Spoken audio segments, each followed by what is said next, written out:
me tell you my story. I was called into ministry before I went to college. I became a small group leader, actually in high school. I was one of those people in high school, like a lot of you probably, who was living life, going in the wrong direction with all the wrong people. I was 15. I got down on my knees in my bedroom with a handful of pills and a bottle of wine. And my goal that night was to not wake up the next day. And I heard a voice saying, "Don't do that." I didn't realize whose voice it was at the time. Now I do. But I decided not to take my life that night, or not to try to. 1 year later, my church that my parents took me to had become on fire. I had been to a youth meeting on Sunday night. People were standing up saying, "I was high on Jesus. I was high on marijuana last week. I'm high on Jesus this week." And I wanted what they had. So a year later, I got down on my knees in my bedroom as a 16-year-old and gave my life full out to God. I said, "God, I don't know why you would want me, but here I am, all of me." God radically changed me. There were two guys who were on fire at my high school, and they kind of became big brothers to me spiritually. I was so changed on the inside, probably like a lot of you, just experiencing joy for the very first time in my life. People were literally coming up to me all week saying, "Dave, what are you on? I want what you got." Well, the two big brothers and myself, we decided to start a Bible study at my high school at lunchtime. Went to a big public high school in Ohio. So we started with the three of us. That was the middle of November. By Christmas break, there was about 15 of us. Went home for Christmas break, came back, and found out they had a different lunch period. I said, "Dude, what am I supposed to do? Where do I go to Bible study?" And they said, "Start one." So there's one girl held over that was also in the same lunch period I was, that had been in the Bible study. So I've been following Jesus for 6 weeks, and I became a small group leader. The reason I tell you that is this: God loves to use ordinary people. And I love small groups because God uses ordinary people to do extraordinary things through small groups. So never underestimate the power of a small group. Radically changed my life. The girl was large, in my opinion, not overly attractive. I did not want it to be just her and I. So my motives weren't good, entirely pure, but I began inviting people, I began praying, I began trying to get people to come, and ended up with about 20 people by the end of the semester, 25 people, maybe more than that. By the beginning of my senior year, one of the guys had graduated, and the other guy and myself, there were 4 lunch periods. We figured out our schedule so that one of us was free every lunch period. So we had three or four groups going, and we had over 100 kids coming to our Bible studies. And God just brought a revival to our public high school. He and I were in charge of the homecoming assembly committee. He and I were the committee. He was more outgoing than I was, so he was going to be the MC of the homecoming assembly. I was going to be the guy that planned it all. And it was kind of like a beauty pageant at that time. So they had the 4 most popular girls at school. And I wrote the questions, and the second question was this: who's the most important person in your life and why? And I put that question in there on purpose because I knew all 4 of these girls. Girl number 1 said, well, the most important person in my life is Jesus Christ.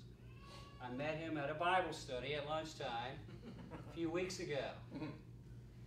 Girl number 2, who's the most important person in your life? And she said, well, it's my Father, God. She said, I came back to him at a Bible study at lunchtime a few weeks ago. And girl number 3 said, well, it's the Lord. She said, I met him last semester at a Bible study at lunchtime. Girl number 4 was a Mormon. She said, really good question. My family. And at that moment, you could, while this is going on, you could hear a pin drop in my high school. And I literally had a kid come up to me afterwards and say, what must I do to be saved?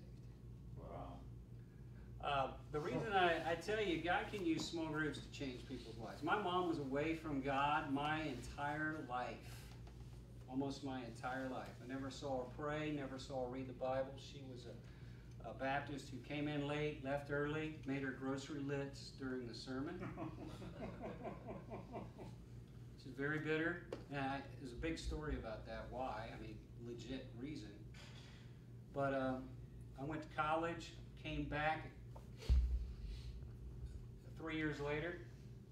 I saw her in between there, but 3 years after I went to college, we're having dinner with my mom and dad, and my mom is literally glowing. And she starts witnessing to the waiter. And my mom grew up type of Quaker that you don't talk about your faith. We go outside, and she's putting gospel literature on cars. And I said, Mom, what happened to you? She said, I went to a small group. I let go of my bitterness. I re-engaged with God. And my life has been changed.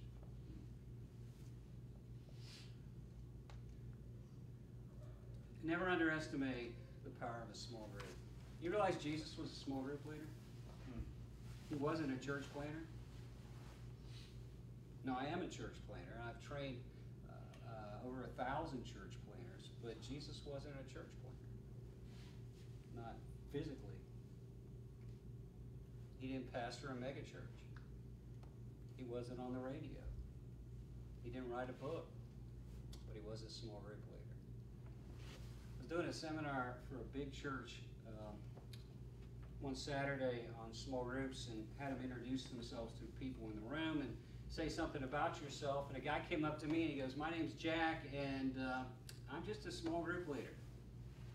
I said, whoa, time out. Something inside of me that did not register. I said, just a small group leader? No such thing. You're never more like Jesus than when you step into leading a small group the way it's supposed to be led.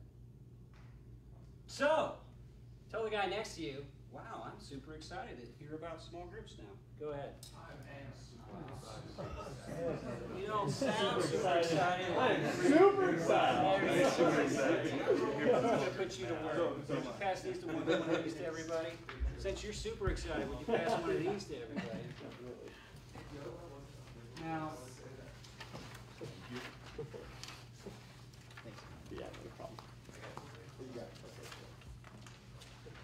the rest of my story is I went to a Christian university.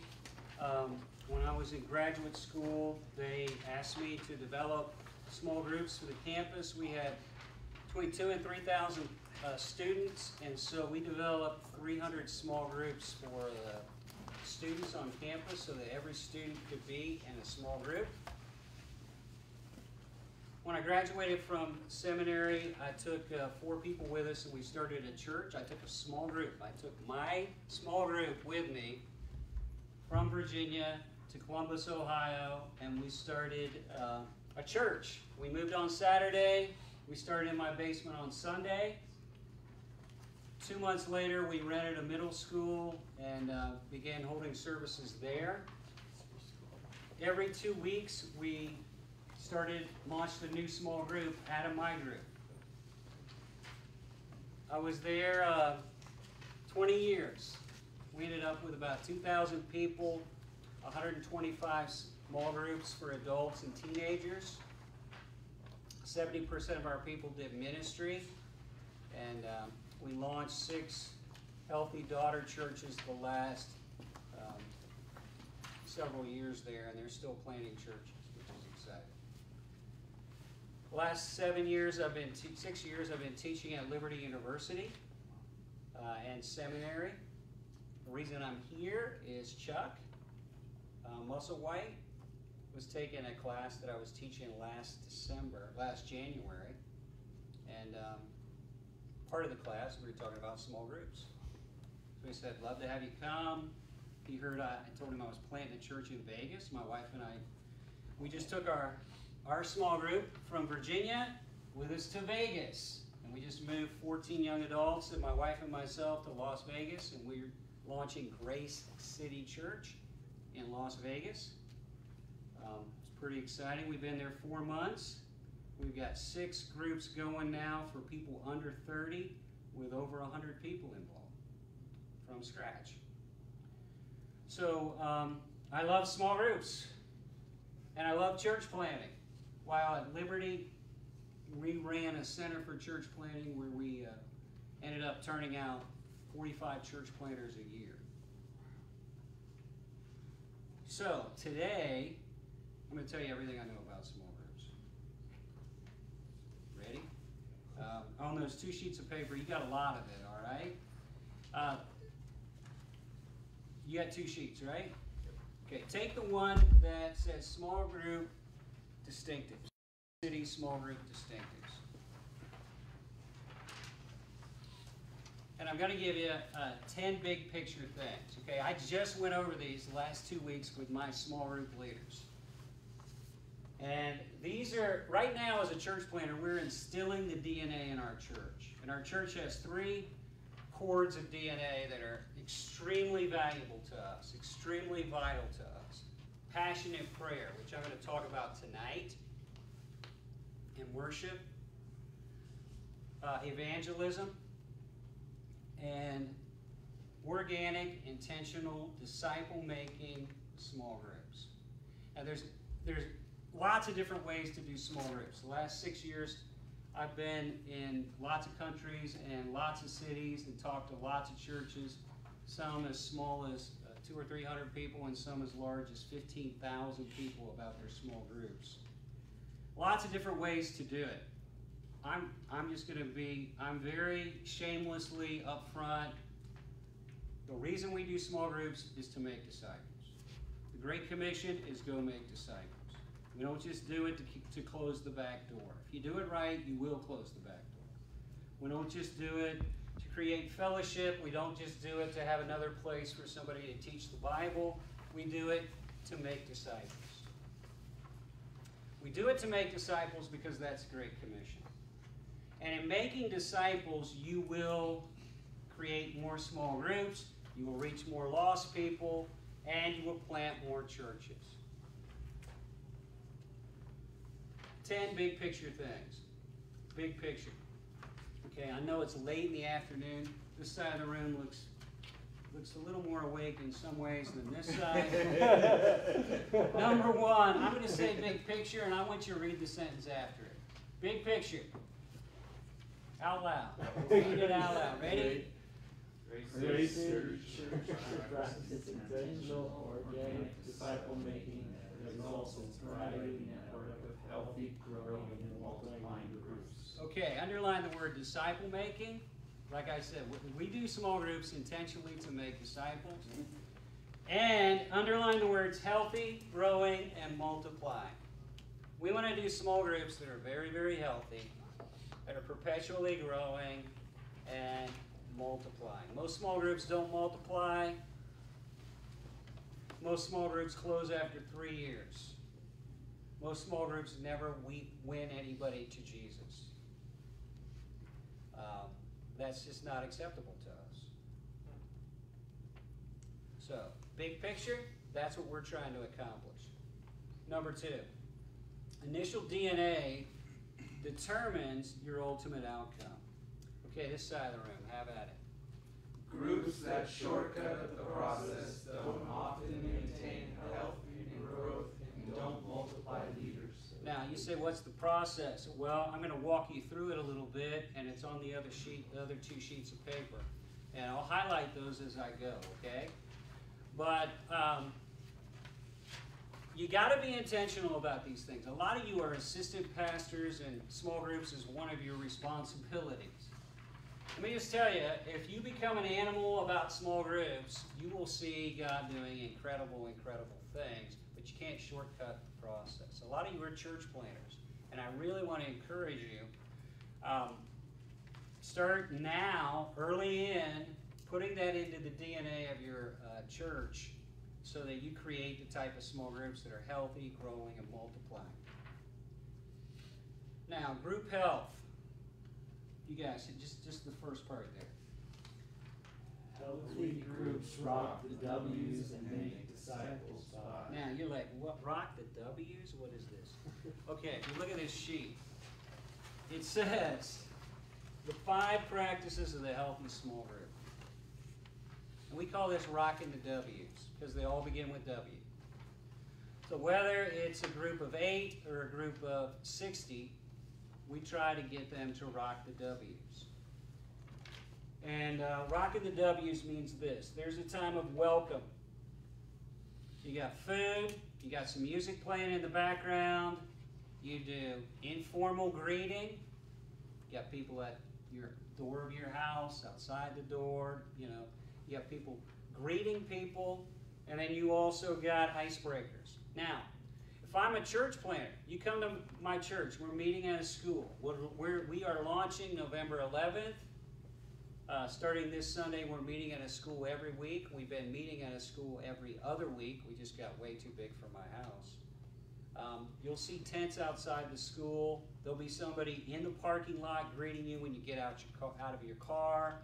There'll be a table where you get a name tag and you get greeted. There's a table where you get food and you get greeted. There's people outside the door. There's people inside the door.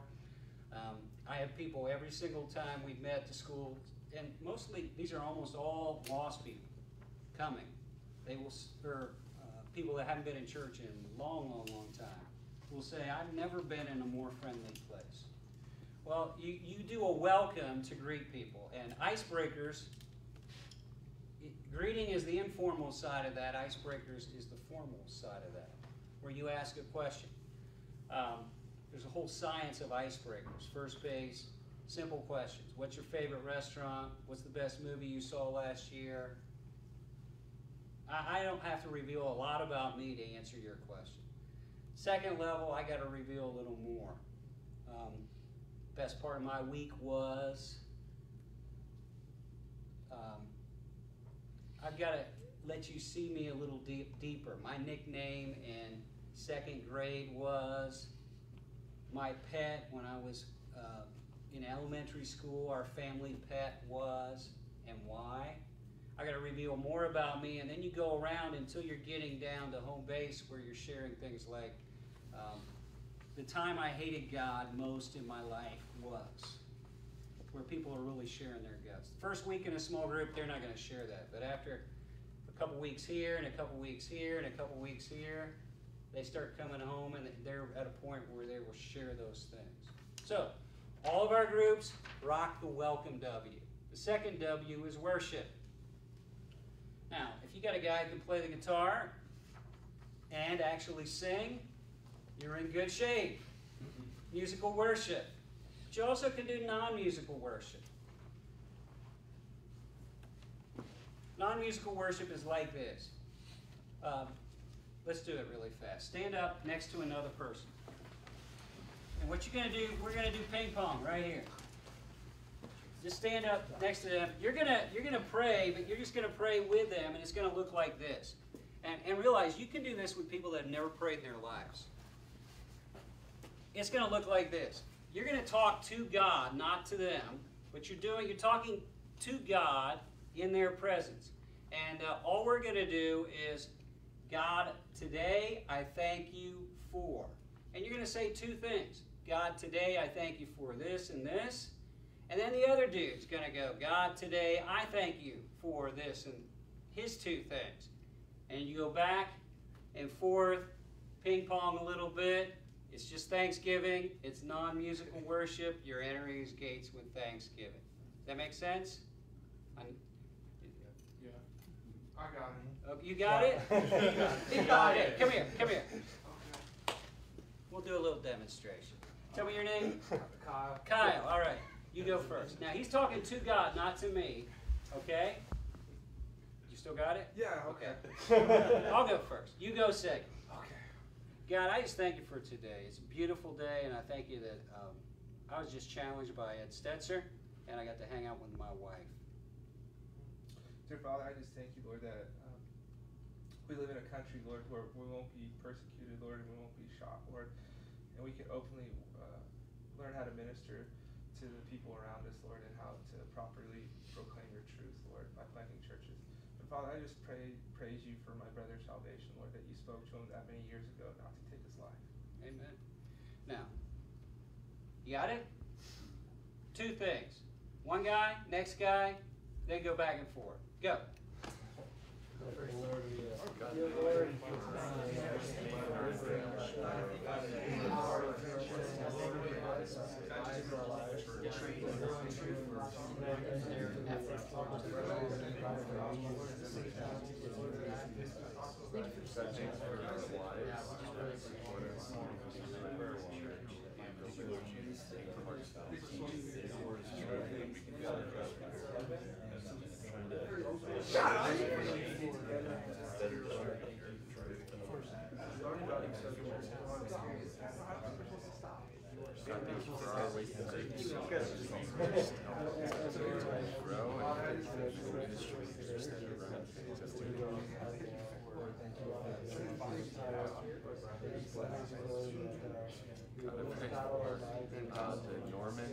Yeah, we got a lot to thank you for today, and in reality, we could go on and literally give you hundreds of reasons we're thankful. We love you, God. In Jesus' name, amen. Amen. Give him a high five or a hug.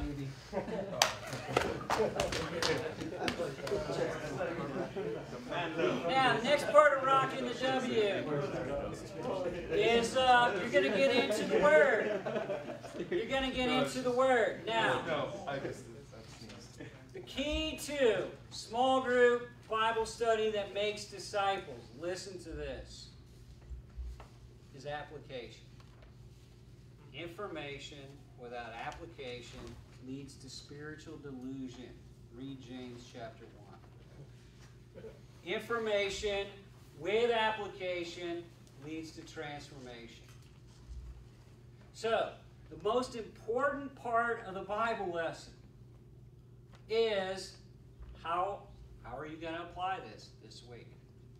And what we really like to do, we write up questions, and then the group will discuss whatever the passage that was taught on Sunday. If we were in John 6, they discuss the highlights out of John 6, and especially, okay, that's what we talked about Sunday. How are we applying that this week? Does that make sense? Look, you don't want to just have people getting together and having a good time. That will happen.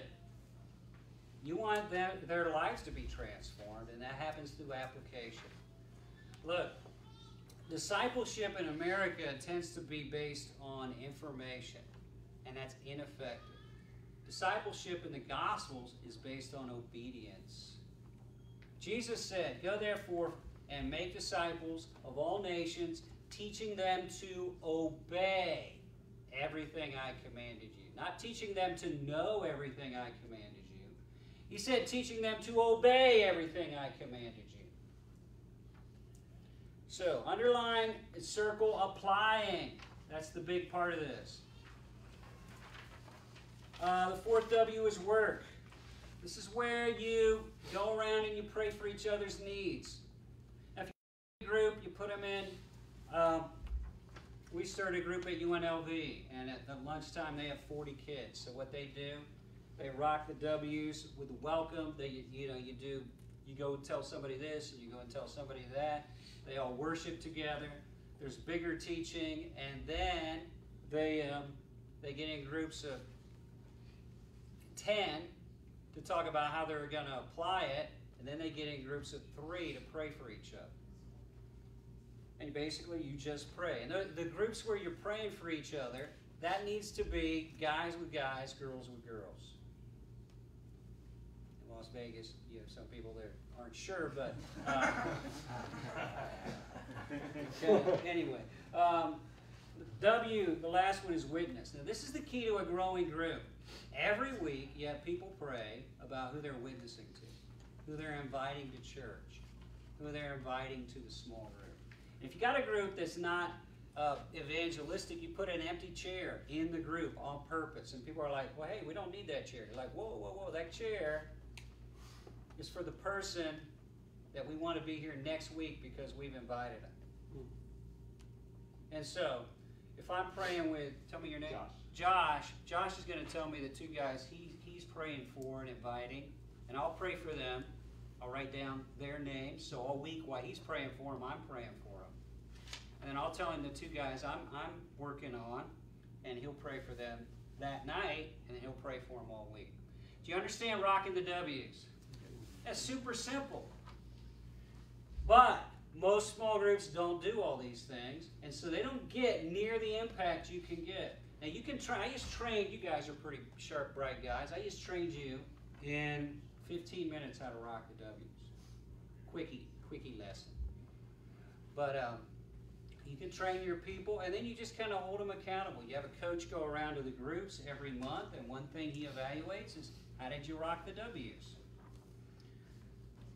When you plan your small group agenda, okay, the group meets from 7 to 8:15, or whatever. 6:50, you know, we start in the welcome. We got people ready to greet people that come in. We got the food ready. We got some music playing.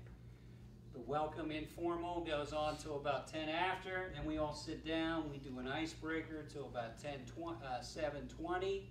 And then at 7:20 to 7:25, we do some worship, or to 7:30. Then we discuss the Bible for about 20 or 30 minutes. And then we do the works where we talk about how we're going to apply it and pray for each other. And then we do the witness where we talk about who we're going to witness to. Nod your heads at me. Does this make sense? Totally. Is this super simple? You can do this. That's the thing. If you do, it's not hard to do, and you can train leaders really effectively just by teaching them how to rock the W's. That's what happens inside the group. Now, 90% of the books written on small groups are about what happens inside the group. The other 10% are about small group systems. Nobody talks about what happens outside the group, which we're going to talk about in just a minute. Group health. So I'm going to rock the W's and I'm going to make disciples. I mentioned the empty chair. You got to keep your group outward focused. Listen to me very carefully. Once a group turns in, you're in big trouble. Very hard to turn a group out once it's turned in. We would actually shut down groups unless they would have to go through kind of an interrogation. If they didn't keep growing and reaching people and multiplying after 2 years. Being a point of accountability, this is where you have accountability. And it says reading plan and accountability questions. I left my Bible in my room, but we have a reading plan. Our whole church is reading the same thing at the same time. We read the same chapter that day. Today's the 16th, so we're all reading Luke 16 today. There's some accountability. When you get with smaller groups, you can ask that. You can ask accountability questions. Neil Cole wrote a book. I think it's in Organic Church where he has his list of life transformational group questions.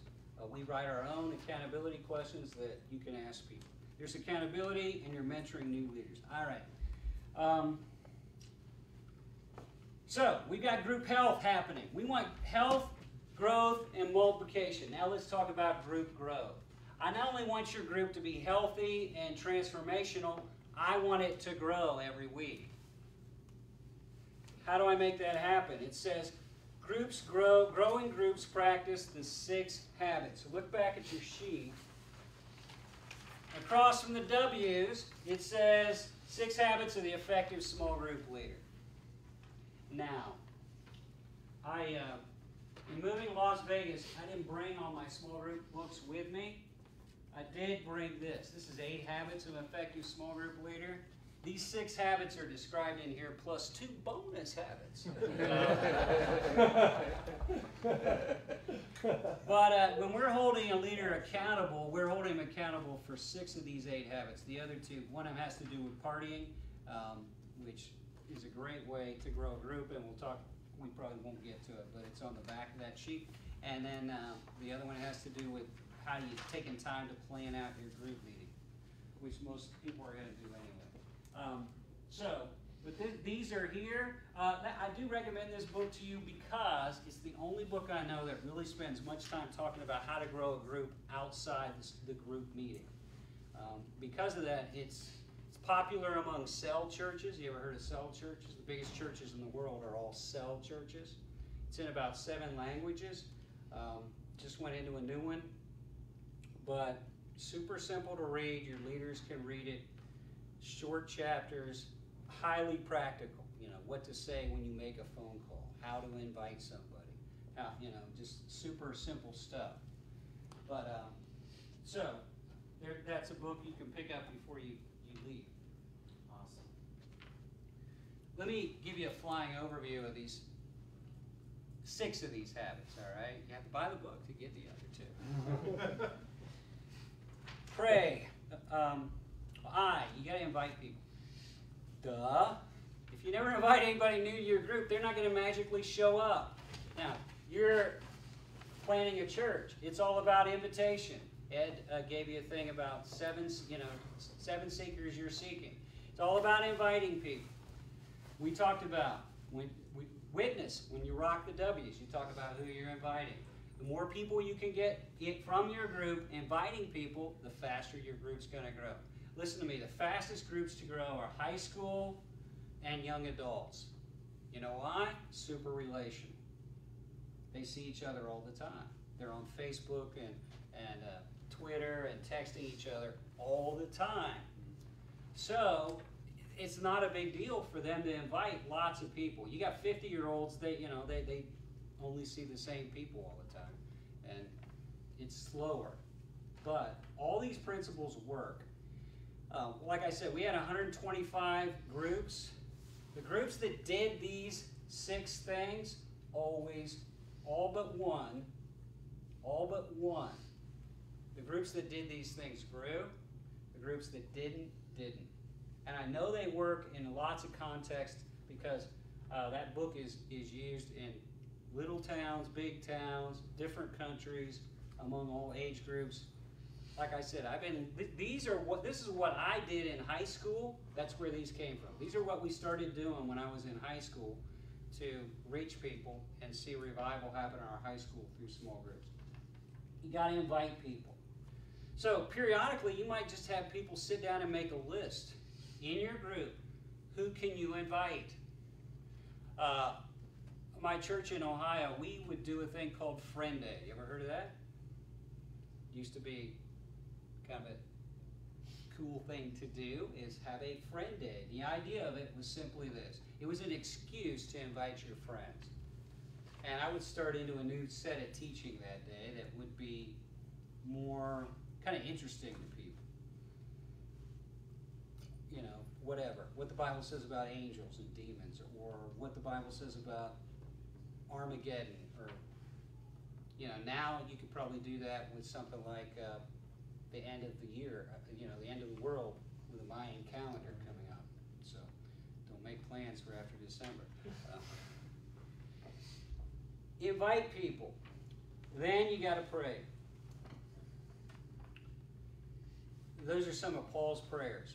Okay, what I liked as a pastor of a church of 2,000 people was I knew that everybody that was in a small group was getting prayed for every day by the leader and hopefully by other people in the group.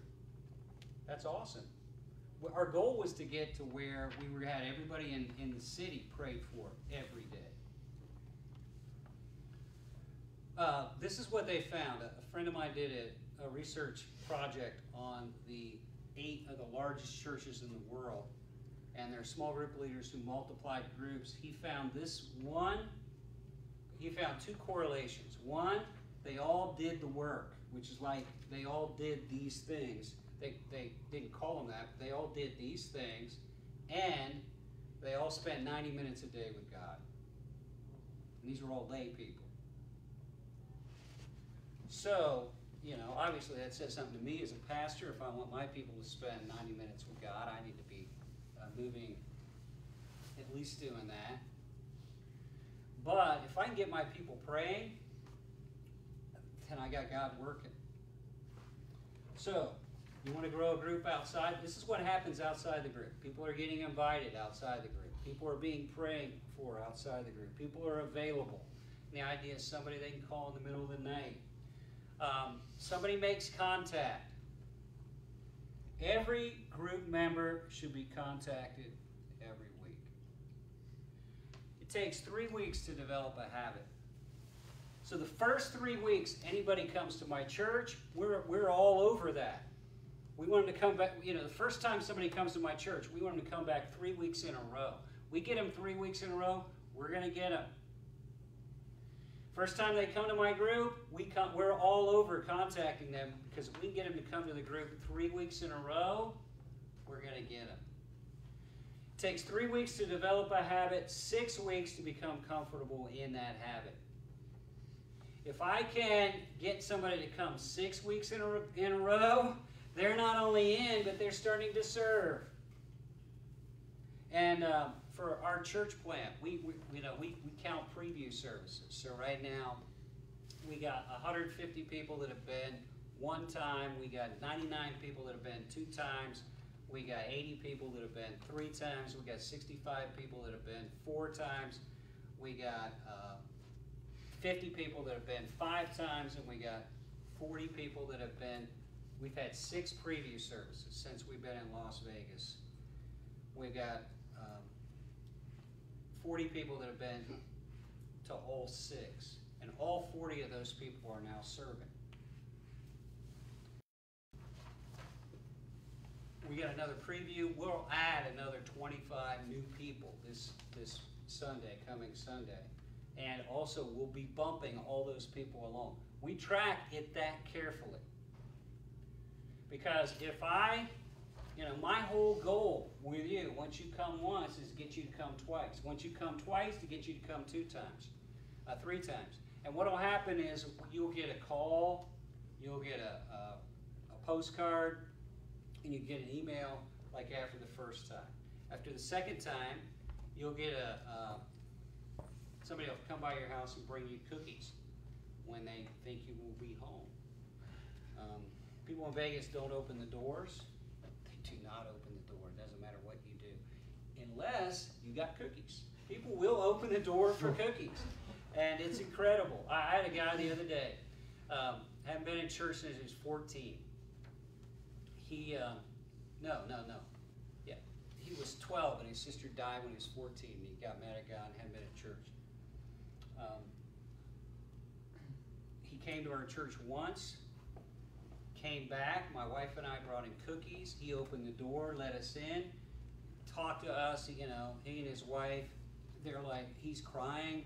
He's, when you're getting this, I never told anybody this my whole life, or I haven't told this. This is what we're going through. He's got a thing going on with diabetes. It's really scaring him. His niece was there. She lives with them. She said, I've never seen my uncle cry. He's crying and crying. He said, Dave, I've lived here 28 years and have never opened my front door. But I opened it to you because of those cookies. Say, thank God for cookies. Yeah, thank God for cookies. Thank you for saying that. Everybody say thank God. Thank God for cookies. Okay, you get the hang of this? You understand what I'm saying? 3rd time, we take them a little book. The 4th time, we try to have them over for a meal. I have an adult ministries team, and so everybody that visits gets contacted by somebody in that process. Availability, contact, example. The big thing with leaders, you'll have people say, well, I don't think I can be a leader. And we stress, leaders aren't perfect, they're just making progress. Look, you want to be a leader, you don't have to be perfect. You just need to keep making progress. And then mentoring. And I think it's interesting, Ed said this last night. You can't have babies if you don't get pregnant. Duh. We don't launch groups unless they're pregnant. We don't launch a group unless there's 2 leaders or we got an apprentice, if at all possible. That way they can multiply. They're set up to multiply. If I'm thinking about starting a group and I know you, I get you involved, you're helping me do all these things. You're doing that with me at least 4 months, maybe a year. The course of that year, I give you these, you're doing the I pace them outside the group. You're starting to do the rocking the W's during the group. Our group's grown because we're doing all these things. You're ready to become a leader. You've got somebody that is ready to be an apprentice with you. I've got somebody that's ready to be an apprentice with me. And we've gone from one group to two, in at least a year's time. But we're also set up to go from 2 groups to 4 in the next year's time. Nod your head at me and go, that makes sense. Makes sense. Do you understand pacing them? Yes. Do you understand rocking the W's?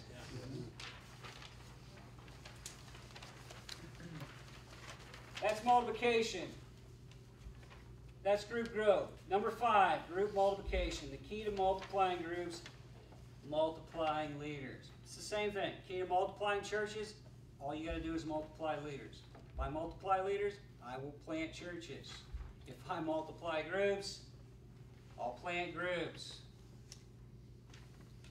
Your vision should be small groups all over your city with leaders you have trained who are part, it can happen. God can do it. And what's exciting is you know that if somebody's leading a group, they're pretty much a disciple. They're praying for people, they're in the Word, they're evangelizing, they're pretty much a disciple. Group multiplication. Now, we try to create 4 training experiences. One is being an apprentice. Joe, I just used him as an example. He's going to be my apprentice. So he gets on-the-job training. The best training is on-the-job training. Second, a little boot camp. You said, what's that? Well, you get people together and you teach them, spend an hour how to rock the W's, spend an hour how to pace them. You spend an hour talking about on the back, how to reach people through your group, how to be constantly evangelistic, how to train new leaders. You spend an hour going through these distinctives or whatever, however you do it, and they sign a covenant. They've been through boot camp. You give them a T-shirt. You recognize them on Sunday. Nothing counts until you get a T-shirt, right? And nothing really counts till your name's on a website where it says, small groups. Josh, and you married? Yeah. What's your wife's name? Jessica. Josh and Jessica, and are you the apprentice? Sure you are. What's your name? Jason and Deborah. You want to go to their group? Their names are on there. Now you're official, baby. You're official, baby. So they go through some type of boot camp. We do a freedom encounter for everybody in our church. Anybody know what a freedom encounter is? No. Anybody ever met somebody that was addicted? Anybody that had serious hang-ups with fear or lust or bitterness? Anybody had met people that just had a lot of nightmares? Okay, freedom encounter frees people from all that. So, a lot of times you start to develop a leader and they start going for God, but this is the problem. This is the way most people in most churches are. They're not really serving because their hands, they're in handcuffs. They're not running for God because their feet are in shackles. They're not seeing what God's doing because they're blindfolded, and they're not talking for God because they're gagged. That's what the devil does. Freedom encounter is kind of where you help people experience deliverance through truth. Jesus said in John 8, you will know the truth, and the truth will set you free. Right? Now, think about it. If I know the truth and the truth sets me free, what do lies do to me? Tie me up, put me in bondage.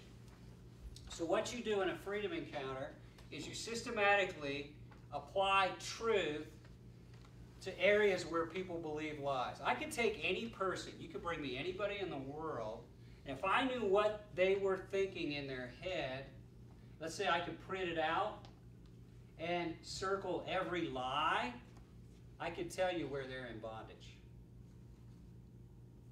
Satan doesn't have that much power. His main power is lying. It says also in John 8 that he's a liar, he's a murderer. When he lies, he speaks his native tongue. He's a liar. How does he put people in bondage? He lies to them. So a freedom encounter is where you walk people through truth. Write down these two books. Victory Over the Darkness. Victory Over the Darkness. That tells you who you are in Christ. The problem with most Christians is they have no idea who they are in Christ. So, they're saved, but they live like they've always lived. They don't live like a saved person. They're saved from the penalty of sin, but they're not saved from the power of sin because they don't know who they are in Christ. Neil Anderson wrote that and the other book, which is called Bondage Breaker. Bondage Breaker. So, our church hasn't started yet, but we're doing a Freedom Encounter Friday, next Friday and Saturday, like 10 days from now. There'll be about 30, 40 people there. Half the people will be leaders, future leaders. Every leader has to go through a Freedom Encounter because I don't want a leader that's in bondage. Also, every leader goes through a Freedom Encounter because I want them to be able to help other people with this. In Vegas, you got so many demonized people. I mean, it's ridiculous. And, you know, you can spend your whole life casting demons out of people, or you can get them in an environment like Freedom Encounter where you teach them how to live in freedom and how to defeat the enemy in their lives every day. So what happened, the other book is Bondage Breaker, Victory Over the Darkness. It's by Neil Anderson. And both those books. And what we do in a Freedom Encounter Friday night, I do my own version of it, but I tell people who they are in Christ and how the enemy puts us in bondage. And then we walk through, the last half of the book, Bondage Breaker, has a thing called 7 Steps to Freedom. And you can buy it, just the 7 steps, as a booklet for $5, and it's like 30 pages. And what we do all day Saturday is pretty much walk through the booklet. And you're walking through it, sitting next to somebody, and you're sharing your stuff, and by the end of the day, any satanic stuff, fear, sexual issues, bitterness, you've applied truth, and the truth has set you free. Yes? I think you said it's next Friday, Saturday? For us, it's not this Friday and Saturday, next Friday and Saturday. Could we join? Could we Yeah. go to Vegas to join you? Come to Vegas. Right. Now, it's a kind of intense one. In June, I have a bunch of new interns coming, and we'll do like a 3-day version, which super mixed with lots of praise and worship, and it's super intense. And so, but you'd be welcome to come. It costs like $10 It costs $10. for the book and lunch. So, and all right, now there's more stuff on here. I don't have time to get to it, but it's written down for you. My website's on there. I brought 1 or 2 other books with me. I've got some more books I'm going to have downstairs, but this is Turning Members into Leaders, which is a horrible cover. This is like 10 years old. It's got to be the worst cover. It's also a horrible title. The publisher's actually updating it, thank God, and with a new cover and a new title. It's called 8 Steps to Multiplying Leaders. And basically, it is how I take an apprentice, what I do with them in the course of a year, so that by the end of a year or 6 months, this guy's ready to lead a group. And it's 8 steps. Same things Jesus did to multiply a leader. And I know they work because I've been leading groups for 30 years, and almost all but 2 years of my life, I have multiplied the group. And the 2 years I didn't multiply the group were the 2 years I didn't do these 8 things. So I only have one of these. Not all my books made it to Vegas. So I only have one of these. 2 other books I brought with me that you might be interested in. This is called Evangelism Is, which if you went to Liberty University and took evangelism class, you would take this book. If you went to Liberty Seminary and took evangelism class, you would take this book. Dave Wheeler, who's the Southern Baptist guru on servant evangelism, and myself wrote this book, 40 pretty readable chapters. The reason I brought several of them, one for you, for your own, so you know like every way to do evangelism, but also if you got, when you're training leaders, after I meet with leaders every week.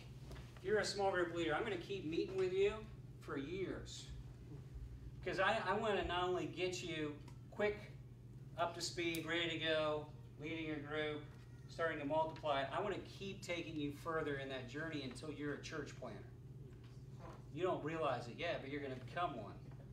And this book would be one I would take all my leaders through. The leaders I'm leading now, next year, we're going through this book.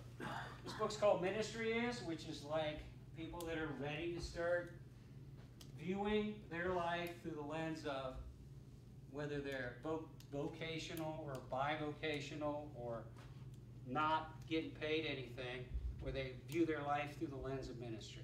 So, the 2 big books, they're textbooks, so they're $20 each. These other two are 10. I got time for 5 minutes of questions. How do you feel about homework-based Homework-based? studying? Um, Small groups, I mean. Well, the problem with anything you do when you bring all that into it, or like everybody's going through the same book, it makes it difficult to invite a brand new person. Mm-hmm.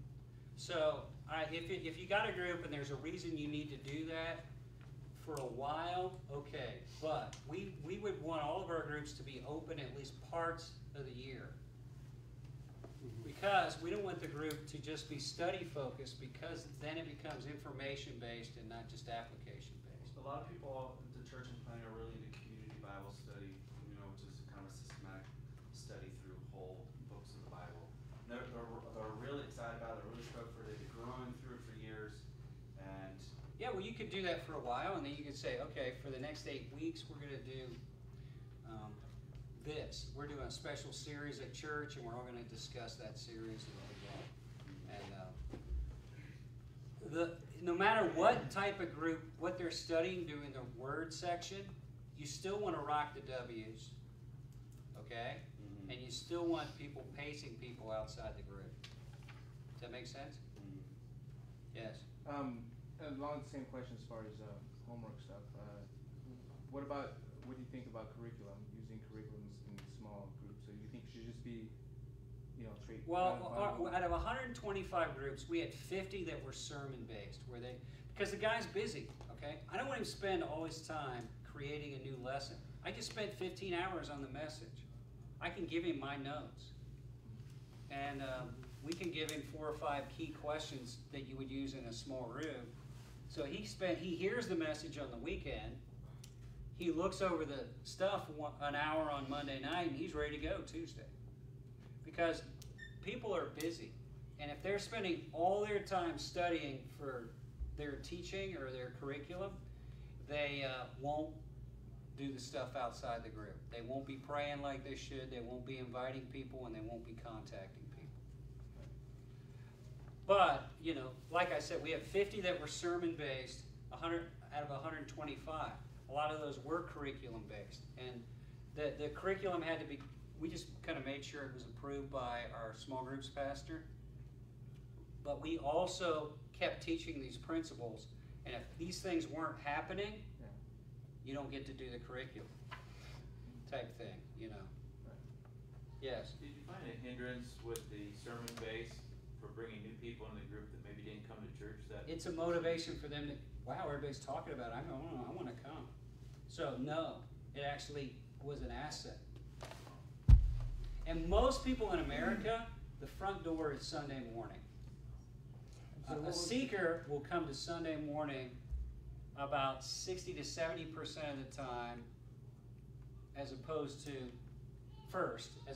coming to small group first, which would be about 30 to 40% of the time. But even if they come to the small group first, if you're talking about the message, you still read the passage and talk about it. They just get interested to hear, what they're missing out on. Yes. What was the question that he asked? I'm sorry, I missed it. He asked, "Is it hard?" Well, you can say Yeah, it. was it a hindrance with the sermon base to bring new people into those groups if they didn't come to the service on that weekend? Okay. In other words, the group's gonna discuss the sermon they didn't hear. Yeah. Yes. This is primarily built towards the multiplication leaders who have already been through this. And I don't know if I'm alone, but in my particular situation, going back to my area and being the leader initially, and realizing I have a lot of work to do to get to that point where I'm, meeting with people for weeks over years and growing them. I'm doing the same myself. What would you say to me in that situation? Are you a leader of a group right now? Yeah, Start rocking the W's and setting the pace, fair enough. and be praying for an apprentice. How do you keep track? How do you keep track of first visit, second visit, third visit? What do you do to make that happen? Right now, our church is small, and people turn in a connection card on Sundays, and I can remember everybody that's there. I mean, when you're church planner, you're praying and fasting for somebody to show up, so I can remember everybody that was there, And then I sit down with my adult ministries team people, and we go through every name. But they turn in a connection card. Yes. So 2 challenges I've had is, one, how to get their information, because a lot of times they won't fill out a card for me. And the second is sometimes I've had small group leaders kind of be renegade and break off or do their own thing. It would amaze you. We never had people like that because they had to go through the training.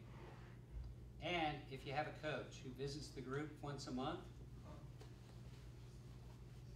they're not going to wander off. And And how do you get your follow-up information? people give connection cards, especially my church got big in Ohio, so it was harder to get. If there's something, okay, take the connection card back there and they'll give you a loaf of bread. Take the connection card back there and you'll get CDs of the last sermons.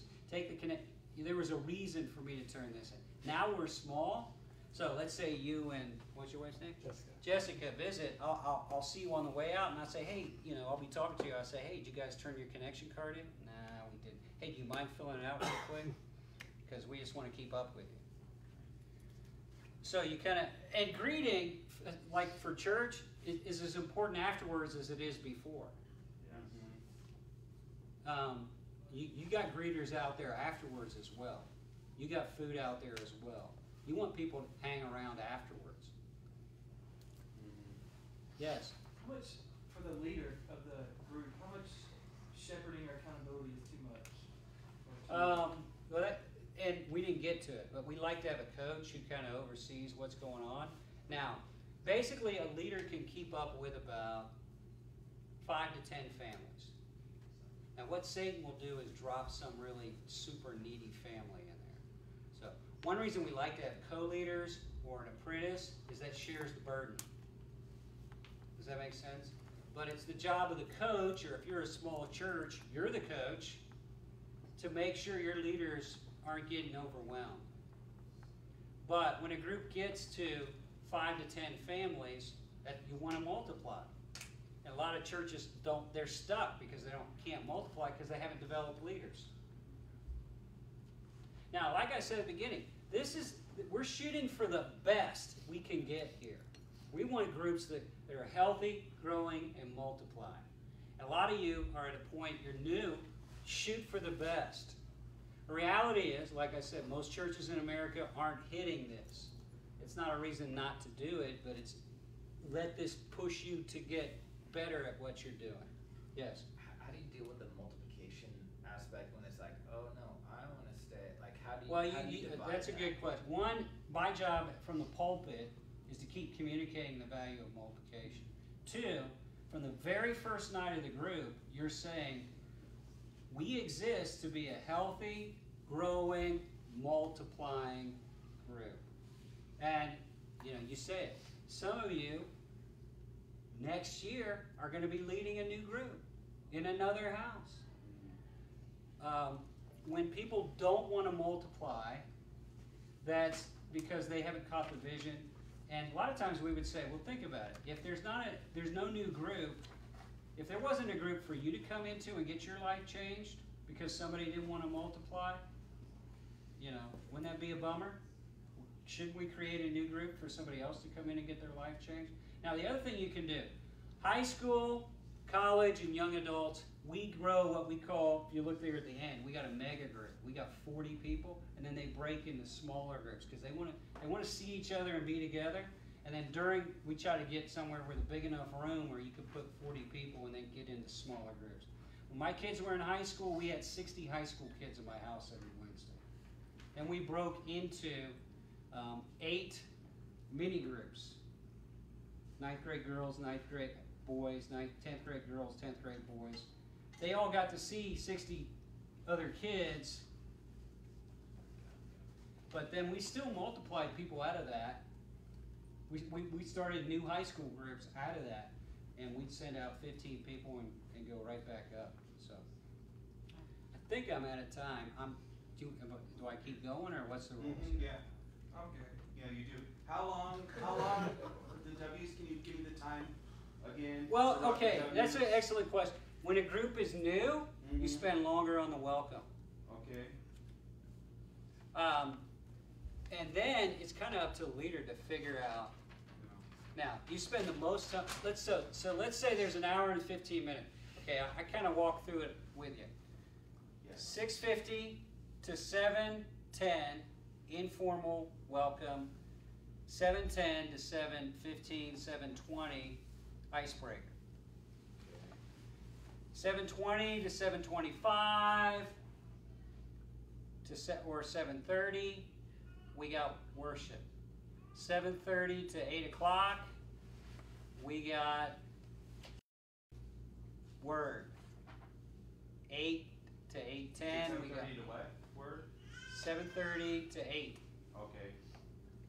And then 8 o'clock to 8:10, we got works. 8:10 to 8:15, we got witness. And then people hang around. Okay. May God bless you till we meet One more again. question. Do you have a midweek? Midweek service? Yeah, that's. Yeah, no. Okay. We use Sunday nights, and not every Sunday night. And I know Calvary Chapel does midweek, so it's a little more challenge. But most of the Calvary Chapels I know that do really well with small groups do it on Sunday.